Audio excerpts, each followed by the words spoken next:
ሰላም አለይኩም ቤተሰቦች እንዴት ናችሁ? ሰላም ናችሁ? እንዴት አመሻችሁ?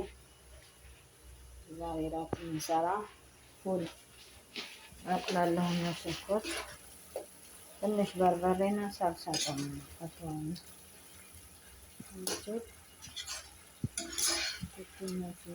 ብስል ሲል ይሄ መፍጫ ነኝ ግን መፍጫ የሌለው የቆርቆሮ ፉል ነው።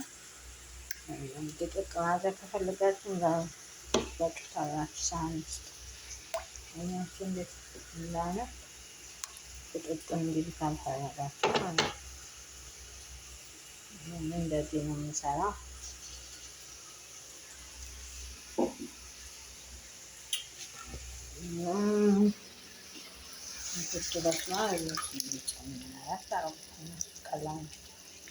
ፉል ቀላል ነው